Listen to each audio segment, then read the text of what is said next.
तो हेलो बच्चों, आज की इस वीडियो में हम क्लास 10th के जितना भी घटना है, ईस्वी वाला क्वेश्चन जितना भी है क्वेश्चन अंदर से लेकर आए हैं। और इससे पहले हमने ऑब्जेक्टिव का क्वेश्चन कर लिए हैं। अगले वीडियो में इससे पहले वाला वीडियो में ऑब्जेक्टिव का जितना भी क्वेश्चन था वो सब कर लिए हैं। इसका एक्सप्लेनेशन में वीडियो लाना है, क्योंकि अंदर से क्वेश्चन पूछता है। और जो में राष्ट्रवाद हिस्ट्री का जो पहला चैप्टर है, जो क्लास 10th का बिहार बोर्ड एग्जाम में जो होने 2024 एग्जाम में आने वाला है, आपको 400 प्लस नंबर लाना है। तो आप जुड़े रहिए, पूरा वीडियो देखिए अंत तक। और देखिए हम पूरा लाए हैं और पूरा देखिएगा। आप देखिए, कह रहा है कि 1789 ईस्वी में फ्रांस की क्रांति हुआ। 1789 ईस्वी में क्या हुआ? फ्रांस क्रांति। अब 1799 ईस्वी में नेपोलियन बोनापार्ट का प्रथम कंसल बना, 1799 ईस्वी में। और 1707 ईस्वी में स्कॉटलैंड और आयरलैंड ब्रिटिश राष्ट्र में समाहित हुआ। स्कॉटलैंड और आयरलैंड ब्रिटिश राष्ट्र में कब समाहित हुआ पूछेगा ऑब्जेक्टिव, कब समाहित हुआ था? 1707 में। 1688 ईस्वी में इंग्लैंड की क्रांति हुई। पूछेगा इंग्लैंड की क्रांति कब हुई? 1608 ईस्वी में। 1600 और फ्रांस क्रांति कब हुई? 1789 ईस्वी में।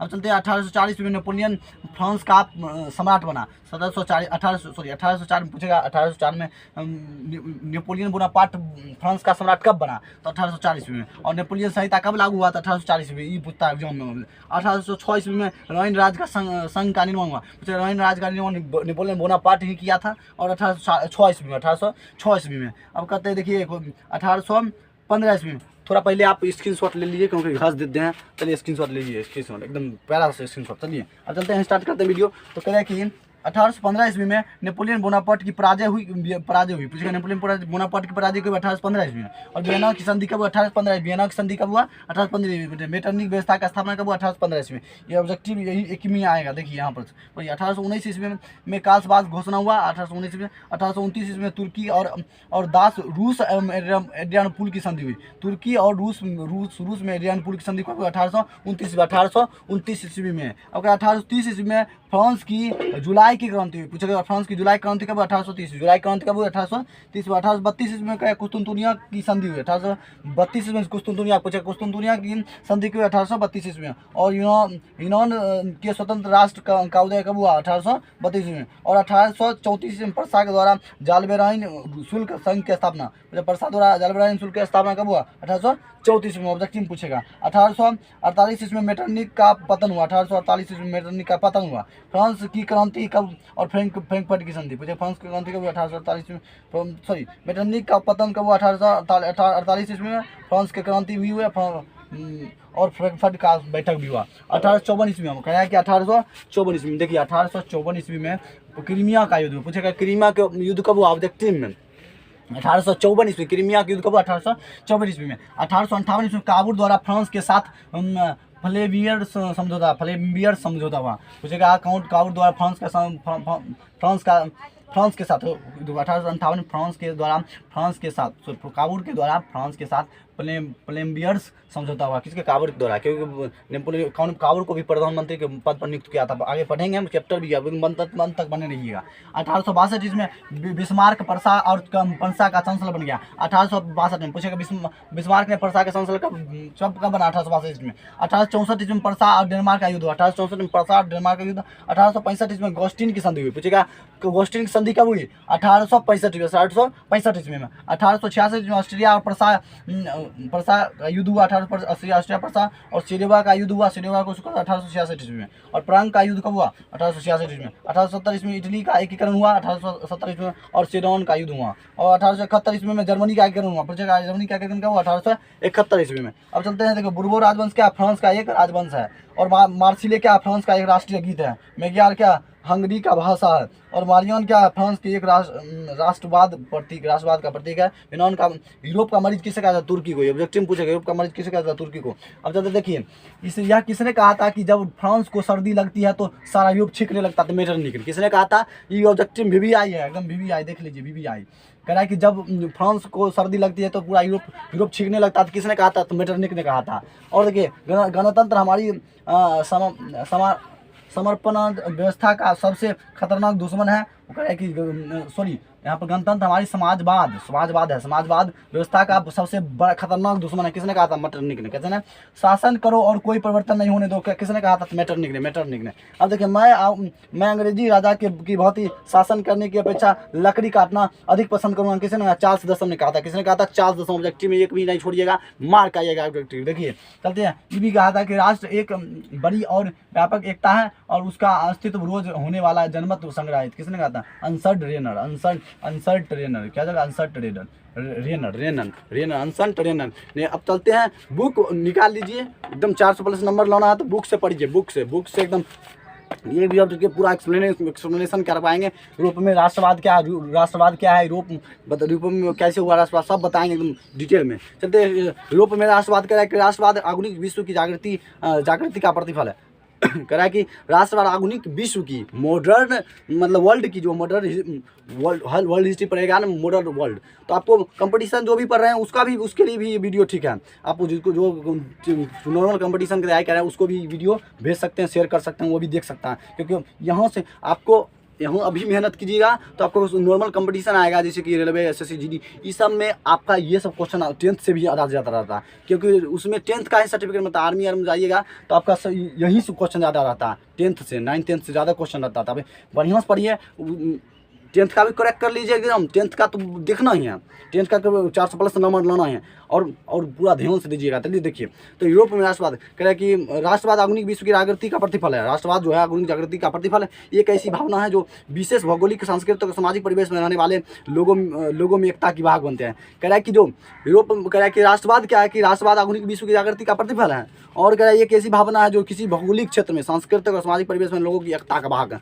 मतलब जो एकता को बनाए रखता है, अपने अंदर में अपने राष्ट्र के प्रति समर्पित होना ही क्या कहलाता है? ये राष्ट्रवाद कहलाता है। क्या कहलाता है? राष्ट्रवाद। क्या कहलाता है? राष्ट्रवाद कहलाता है। अब जो कह रहे राष्ट्रवाद की भावना का बीजारोपण यूरोप में पुनर्जागरण काल से ही हो चुका था। कह रहे राष्ट्रवाद की भावना का जो बीजारोपण हुआ था, मतलब वहाँ से शुरुआत हुआ यूरोप काल से, यूरोप से ही हुआ, यूरोप के पुनर्जागरण काल से ही हुआ। परंतु 1789 ईस्वी में फ्रांसीसी क्रांति, पूछेगा 1789 में क्या हुआ था?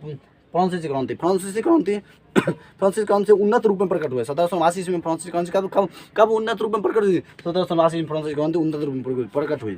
अब कह रहा है कि 19वीं शताब्दी में यह उन्नत और आक्रामक रूप में सामने आई। 19वीं शताब्दी में, मतलब 19वीं शताब्दी में कह रहा है कि इसके कारण भी यथेष्ट के परिणाम भी क्रांतिकारी रहे। यथेष्ट के अगले बार जो परिणाम हुआ था, यूरोप में राष्ट्रीयता की भावना के विकास में फ्रांस की राज क्रांति हुई है। यूरोप में राष्ट्रीयता की भावना के कारण क्या हुआ? यूरोप में फ्रांस की क्रांति हुई और तत्पश्चात नेपोलियन के आक्रमण ने महत्वपूर्ण योगदान दिया। नेपोलियन का भी आक्रमण क्या है? आक्रमण मतलब अग्रेशन, आक्रमण के अटैक बहुत ही योगदान दिया। फ्रांसीसी क्रांति ने, आप पढ़ना चाहते हैं तो पूरा बुक निकाल लीजिए, क्योंकि माँ बाप का नाम रोशन करना है, माँ ही आपको। चलिए, कह रहा है कि बाहर कर उनके अखबारों और सड़कों का सर्वसाधारण वस्तुएं बना दिया। यूरोप के कई राज्यों में नेपोलियन के अभियानों द्वारा नबियों का संदेह पहुंचा। नेपोलियन ने जर्मनी और इटली के राज्यों को भौगोलिक नाम की परिधि से बाहर कर उसे वास्तविक और राजनीतिक रूपरेखा प्रदान की, जिससे इटली और जर्मनी के एकीकरण का मार्ग प्रशस्त हुआ। दूसरी तरफ नेपोलियन की नीति के कारण फ्रांसीसी प्रभुत्व अधिकत्व के विरुद्ध यूरोप में देशभक्ति विक्षोभ भी जगा। मतलब यूरोप में देशभक्ति का विक्षोभ जुड़ा। नेपोलियन के पतन के बाद यूरोप की विजयी शक्तियां ऑस्ट्रिया की राजधानी वियना में 1815 ईस्वी में हुई। पूछेगा नेपोलियन के पतन के बाद मतलब ऑस्ट्रिया की विजय शक्ति कहाँ पर जमी हुई? यूरोप की विजय शक्ति कहाँ पर बैठी? तो ऑस्ट्रिया में जाकर। कहाँ पर? 1815 ईस्वी में, जिसका उद्देश्य था यूरोप में पुनः उसी व्यवस्था को स्थापित करना जिसे नेपोलियन युद्धों के विजयों में अस्त व्यस्त कर। नेपोलियन युद्धों में सब कुछ अस्त व्यस्त कर दिया, उसको फिर पुनः लाना चाहता था। कौन? मेटरनिक। उसके मतलब 1815 ईस्वी में वियना सम्मेलन हुआ, उसके तहत। तो कह रहा है कि था, परंतु इसमें भाग लेने वाले राजनीतिक इस बात को देख सकने में असमर्थ की जनतंत्र और राष्ट्रवाद की नई शक्तियाँ राजनीति के निर्धारित करने वाले नए तत्वों के रूप में उभर रही थी। सन 1815 ईस्वी में कि वियना की मेजबानी ऑस्ट्रिया के चांसलर मेटरनिक ने किया था। पूछेगा ऑस्ट्रिया के चांसलर कौन था? मेटरनिक ने। और 1815 में वियना सम्मेलन हुआ। कब हुआ? वियना सम्मेलन 1815 में। अगर ऑब्जेक्टिव डेग पर ऑब्जेक्टिव मिलेगा, मतलब तुरंत पढ़ेंगे तो ऑब्जेक्टिव एकदम बढ़िया से पढ़ना। ऑब्जेक्टिव सब्जेक्टिव कोई नहीं छूटे। पूछेगा राष्ट्रवाद क्या है? तो राष्ट्रवाद क्या? अपने देश के प्रति समर्पित एकदम एकता का भाव होता है, सब लिख दीजिएगा। 1815 में मेजबानी ऑस्ट्रिया के चांसलर मेटरनिक ने किया था और जो घोर प्रतिक्रियावादी था। इस सम्मेलन में ब्रिटेन, रूस, प्रसा, ऑस्ट्रेलिया और यूरोपीय शक्तियों ने मिलकर जो कहा कि जब वियना सम्मेलन हुआ तो ब्रिटेन, रूस, प्रसा, ऑस्ट्रेलिया ये सब चारों देश शामिल हुआ था। जिसका मुख्य उद्देश्य था यूरोप में शांति संतुलन स्थापित करना, जिसका मुख्य उद्देश्य था यूरोप में पुनः शांति स्थापित करना। कौन का? मेटरनिक सम्मेलन, मतलब मेटरनिक जो अभी तुरंत हुआ था, क्या हुआ था? ऑस्ट्रेलिया के चांसलर मेटरनिक ने क्या किया कि वियना सम्मेलन हुआ था 1815 ईस्वी में। यहाँ पर लिख दिए हम 1815 ईस्वी में वियना सम्मेलन, 1815 ईस्वी में नेपोलियन यहाँ पर मेटरनिक व्यवस्था का और प्रथम और वियना सम्मेलन, यहाँ देखिए वियना, क्योंकि सब हम पहले से लिख दिए हैं, आपको पूरा दिक्कत नहीं हो, पूरा एकदम निचोड़ कर लाए हैं। देखिए कहता था नेपोलियन के युद्धों में समाप्त कर दिया था, जो शांति जो अपन लाना चाहता था, जो नेपोलियन युद्ध में समाप्त कर दिया था, उस शांति को पुनः लाना था।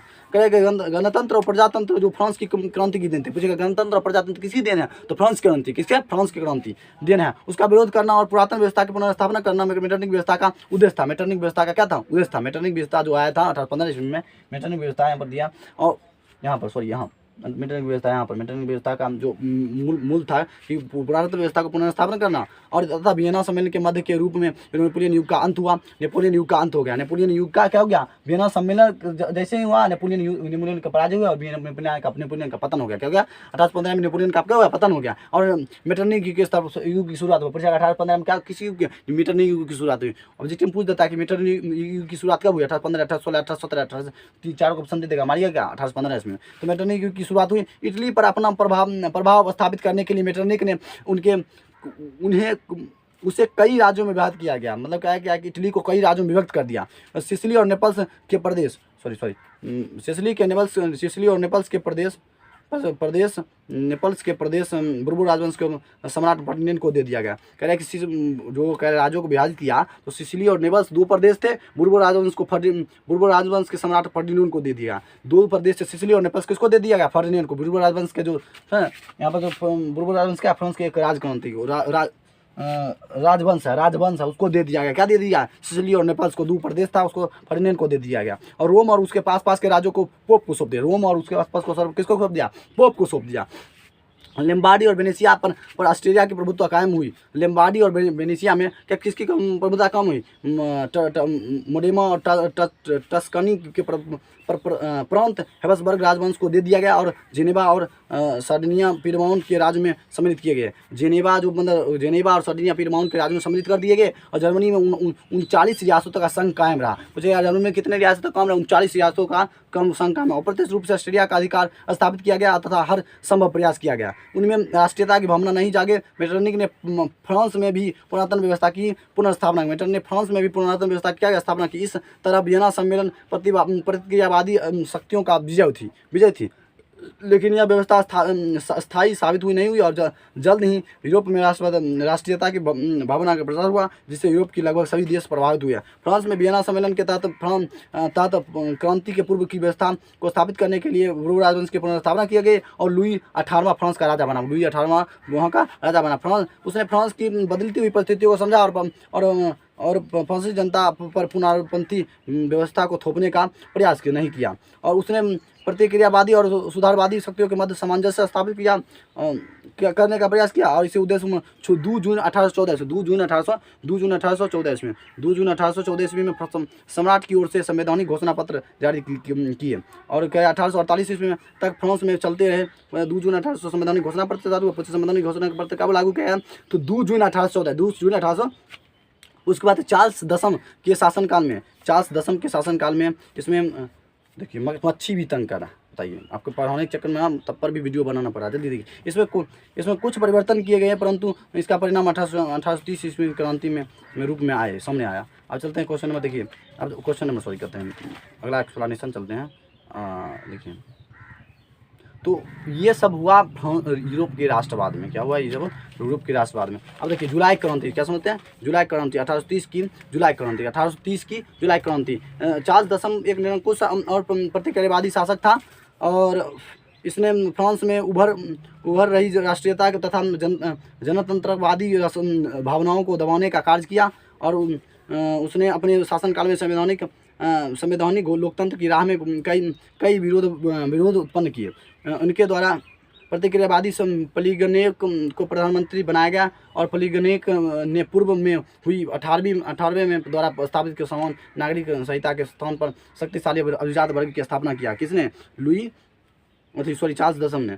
और कुछ बात कह रहा है कि सॉरी प्लीगोनेक ने प्रधानमंत्री बना ना, तब क्या किया, शक्तिशाली परिजात वर्ग की स्थापना किया और विशेषतर विजित करने का प्रयास किया। इसके कदम की उदारवादियों को चुनौती तथा क्रांति के विरुद्ध षड्यंत्र समझा और प्रतिनिधि के साधन एवं दूसरे उदारवादियों के ने प्लीगोनेक के विरुद्ध गहरा असंतोष प्रकट हुआ। कह रहा है कि चार्ल्स दसम ने इस विरोध के प्रतिक्रियावादी 25 जुलाई 1830 ईस्वी को के 4 देशों द्वारा उदार तत्वों का गला घोटने का प्रयास किया गया। इन अध्याय देशों के विरोध में पेरिस में क्रांति की लहर दौड़ हुई और फ्रांस में 28 जून 1830 ईस्वी के गृह युद्ध हुआ और सिविल वॉर चालू हो गया। मतलब फ्रांस में, कहाँ पर? फ्रांस 1830 ईस्वी में। और इसके जुलाई 1830 की क्रांति कहते हैं कि चार्ल्स दसम फ्रांस की राजगद्दी पर त्याग कर इंग्लैंड पलायन कर गया। मतलब चार्ल्स दसम जो था राजगद्दी पर त्याग कर परिणत इसका युद्ध हुआ ना, सिविल वॉर 1830 में, 1830 के जुलाई क्रांति। तो क्या गया, फ्रांस के चार्ल्स दसम में फ्रांस की राजगद्दी छोड़कर इंग्लैंड पलायन कर गया, भाग गया। क्या गया? पलायन मतलब भाग कर गया। अब इस प्रकार फ्रांस में बुर्बोर राजवंश के शासन का अंत हो गया। इस तरह फ्रांस में बुर्बोर राजवंश का अंत हो गया। फ्रांस में जुलाई 1830 के क्रांति के परिणाम स्वरूप बुर्बोर राजवंश के स्थापना ऑर्लियंस वंश को गद्दी सौंप दी गई। मतलब फ्रांस के 1830 के क्रांति के बाद ऑर्लियंस को क्या गद्दी सौंप दी गई। और इस वंश के शासन लुई फिलिप के उदारवादियों पर तरकारों और पेरिस की जनता के समर्थन को सत्ता को प्राप्त की और एतएव की उनकी नीतियों में तथा संवैधानिक घोषणा की नियुक्ति कर दी है। 1830 की क्रांति का प्रभाव। अब 1830 की क्रांति का प्रभाव सुनिए 1830 क्रांति का प्रभाव। इस प्रकार जुलाई की क्रांति इस बात को सूचक थी कि देश के कट्टर राजवंशियों का। अब थोड़ा इसको पार्ट 1 में ही रहने दे देते हैं। अब पार्ट 2 लाएंगे हिस्ट्री का, आपको वीडियो के डिस्क्रिप्शन में लिंक दे देंगे। आप नहीं तो हमारे चैनल पर जाकर पार्ट 2 वीडियो देख सकते हैं। अब बनाएंगे, इस पहले पार्ट 1 देखिए और वीडियो कैसा लाइक से सब्सक्राइब। आप एकदम पूरा एक्सप्लेनेशन अभी खत्म में पार्ट 2 भी देखना है आपको। पार्ट 2 भी पार्ट 1 वीडियो था। चलिए, और वीडियो कैसा लगा लाइक से सब्सक्राइब। पूरा वीडियो स्क्रीनशॉट लेना तो मार लीजिए स्क्रीनशॉट। चलिए, वीडियो कैसा लाइक से सब्सक्राइब।